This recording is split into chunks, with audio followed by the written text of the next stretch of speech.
Assalamualaikum warahmatullahi wabarakatuh. Perkenalkan, nama saya Muhammad Thoriq Afif Ramadan, mahasiswa Teknik Biomedik ITS. Di sini saya ingin membahas Monumen Pancasila Sakti yang berada di Jakarta Timur. Berikut adalah Monumen Pancasila Sakti. Monumen ini dibangun di atas tanah seluas 14,6 hektar yang didirikan oleh Presiden kedua Indonesia, yaitu Soeharto. Tujuan dibangunnya Monumen Pancasila Sakti ini adalah untuk mengingat perjuangan para pahlawan revolusi yang sudah berjuang mempertahankan Pancasila sebagai ideologi negara Republik Indonesia dari ancaman ideologi komunis yang digalakkan oleh PKI. Yang menjadi pahlawan revolusi di sini adalah Panglima Angkatan Darat Letjen TNI Ahmad Yani, Maijen TNI R. Suprapto, Maijen TNI MT Haryono, Maijen TNI Siswondo Parman, Brigjen TNI DI Panjaitan, Brigjen TNI Sutoyo Siswami Harjo, dan Perwira TNI Letu Pierre Tendean. Merekalah para pahlawan revolusi yang tewas dibunuh saat pemberontakan G30S PKI.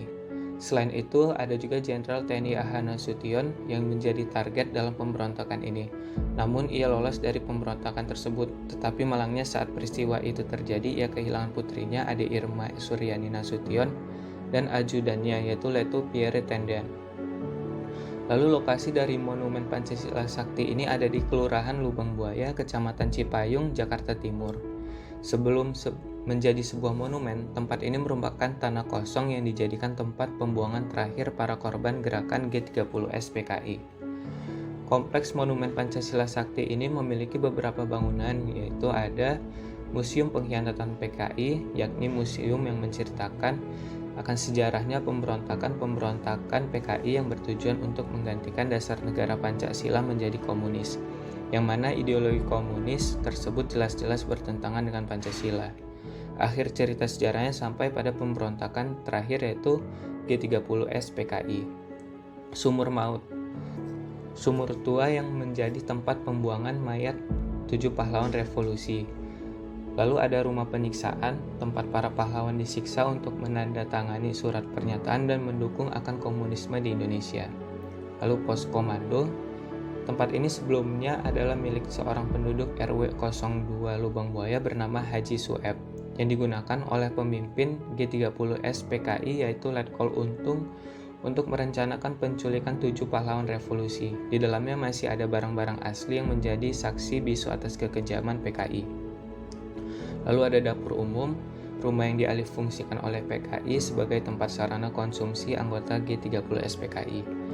Dan lalu ada Museum Paseban, museum yang diresmikan oleh Presiden Soeharto pada tanggal 1 Oktober 1981 yang bertepatan dengan Dwi Windu Hari Kesaktian Pancasila. Museum ini berisi diorama yang menjelaskan peristiwa pemberontakan dan penculikan PKI.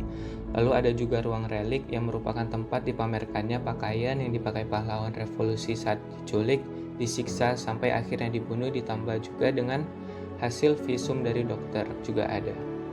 Selain itu terdapat aqualung, sebuah alat bantu pernafasan yang digunakan dalam pengangkatan jenazah 7 pahlawan revolusi dari dalam sumur tua.